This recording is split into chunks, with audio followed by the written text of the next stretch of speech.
Bonsoir à tous, bienvenue dans C'est Canteloup. Gabriel Attal prononcera son discours de politique générale la semaine prochaine. Jean Castex, bonsoir, vous êtes passé par là vous aussi. Vous avez vu, station Alexandre Dumas, je m'habille en mousquetaire. Quelle belle idée, moi aussi. Gabriel Attal vous a rendu hommage en parlant de l'importance de l'amitié en politique. Oui, j'aime beaucoup Gabriel. Oui, tout le monde a parlé de votre note confidentielle qu'on a retrouvée où vous réclamiez un poste pour lui. Non mais arrêtez de dire que je perds mes notes confidentielles, ça fait le gars pas sérieux. Non, maintenant, j'ai réglé le problème en marquant mes pinces bêtes dans le creux moi-même. Ah bah voilà, au moins vous n'allez pas perdre votre main. Ah ben là, par exemple, dans ma main, j'ai marqué « Attention, ne pas nommer Oudéa Castéra à l'éducation, ces gosses sont dans le privé. » Oh mais flûte, c'est ça que je devais dire à Gabriel, j'ai complètement oublié. Ah bah oui, c'est trop tard. Bon, sinon ça avance le dossier du métro pendant les JO? Le JO, c'est bien que vous m'en parliez parce que j'avais fait une note là-dessus. Où est-ce que je l'ai foutu? Ah ça y est, je l'ai. Alors, trouvez 5000 chauffeurs de métro très vite, sinon on va être dans une merde noire pour les Jeux Olympiques. Oh putain, j'ai un truc urgent à faire, du coup je vous laisse. Valérie Pécresse, rassurez-nous, il y aura assez de conducteurs. Bon, écoutez, Macron apparemment veut le retour de l'uniforme. Ce serait pas mal qu'il colle des uniformes de chauffeurs de bus, de métro, à n'importe qui. Mais alors, vite, hein. Même aux mômes, s'ils savent jouer sur une console, ils arriveront à piloter un métro. Nous voilà bien rassurés. Tiens, on revient sur cet article du Parisien qui titrait « Marine Le Pen veut séduire les patrons pour 2027 ». Marine Le Pen, bonsoir, vous confirmez cet article? Oui, enfin, l'article, l'entrefilet plutôt, alors que nous avons eu, avec Jordan, la couverture de RN Magazine. RN Magazine, ah oui, le journal du dimanche. Oui, c'est pareil. Donc, pour 2027, vous voulez séduire les patrons, pourquoi? Ben devine, parce que j'ai plus de pognon, et que j'ai plus le droit d'emprunter aux Russes. Ça fout mal si en plus j'emprunte aux Arabes du Qatar. Non, il me faut les grands patrons. Oui, mais votre électorat est plutôt populaire, ouvrier. Oui, mais c'est pas grave ça. J'aime tout le monde, moi. Les riches, les pauvres, les blancs, les blonds, les non, les blancs. Vive les ouvriers et vive la finance. Par contre, votre programme de 2022, qui est toujours consultable en ligne, décline plein de thématiques, hein, éducation, sécurité, santé, protection animale, mais rien sur l'économie. Non, sur l'économie, j'ai fait l'impasse. Mais est-ce que c'est si important que ça, l'économie d'un pays, hein? Ça fait 50 ans qu'on creuse la dette. Eh bien, moi, je m'y engage ce soir. Moi aussi, je creuserai la dette. Eh bien, on n'en doute pas.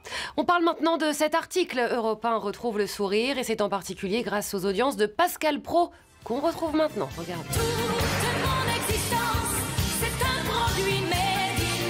Bonsoir, vous avez tous vu ce titre, Europe 1 retrouve le sourire. Ça fait du bien de lire une presse pas islamo-gauchiste, une presse libre dans ce journal dont j'ai oublié le nom. Oui, bah c'est le journal du dimanche. Hein. Ah oui, bien sûr, le journal du dimanche. En plus, le hasard fait bien les choses, j'y travaille. Oui, Pascal, vous dites à propos d'Europe 1, je me suis senti chez moi dans ma maison, j'étais magnifiquement accueilli, ma liberté est totale. Mais oui, Philippe Pilcher, regardez, je suis libre, la preuve, j'ai reçu mes sujets de la semaine. Lundi, donc, immigration et délinquance. Mardi, immigration et islamisme. Mercredi, nos enfants devront-ils apprendre l'arabe à l'école?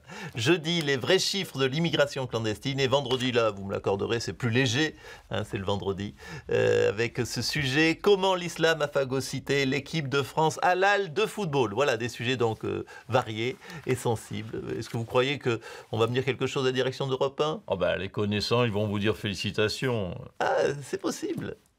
Bonsoir à tous. Ah, pas de texto de Daniel Guichard. Il doit pas avoir de réseau dans son camping-car, lui.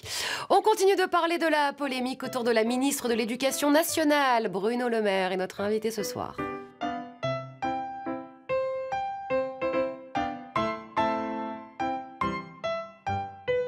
Bruno Le Maire, bonsoir. On revient donc sur la polémique autour d'Amélie Oudéa Castéra et la jeune porte-parole du gouvernement, Prisca Thévenot, qui a déclaré « Je ne sais pas si elle a menti ». Ah ben il démarre fort le gouvernement Attal, le Mozart de la politique, le surdoué, hein. Bravo à Amélie et à Prisca aussi. C'est bien mettre des jeunes Macron, ça change de nous, hein, les Salieri, les vieux croulants de 50 piges comme moi qui ne sont plus bons à rien. On sent l'ironie de celui qui aurait rêvé d'avoir le poste de Premier ministre. Mais pas du tout. Je salue le travail de Gabriel et surtout son talent de magicien. Il a quand même fait apparaître 32 milliards pour l'hôpital, hein. Il y a du Éric Antoine chez ce gamin-là. Non vraiment, s'il est capable de faire apparaître des milliards, ça m'intéresse parce que l'État français, nous, on en doit 3000 des milliards. Visiblement, c'est pas en jouant du piano que vous allez les trouver. Gabriel Attal, vous êtes un magicien, comme le dit Bruno Le Maire. Attendez, je vais essayer de sortir quelque chose de mon chapeau pour Bruno Le Maire. Ah, voilà, et hop! c'est pour Bruno Le Maire. Et qui se bouge pour amener le plein emploi aussi. C'est le président qui l'a dit. Bruno, réarme la France. C'est bien, une belle cohésion d'équipe. Valérie Pécresse, un commentaire? J'aime beaucoup Amélie Oueda-Castera. Je ne sais pas, j'ai l'impression qu'on a le même ADN. Et comme dit la chanson, nous sommes deux sœurs jumelles, nées sous le signe des Blados. Les demoiselles de Versailles. Pascal Praud, un dernier mot? Pardon, j'ai oublié un sujet. On va parler culture aussi dans notre émission avec cette question. Fallait-il nommer une musulmane à la culture? Il a toujours le même cap, Pascal. Allez, salut à tous. Nous sommes deux sœurs jumelles, nées sous le signe des Gémeaux, mi fa sol la mi ré.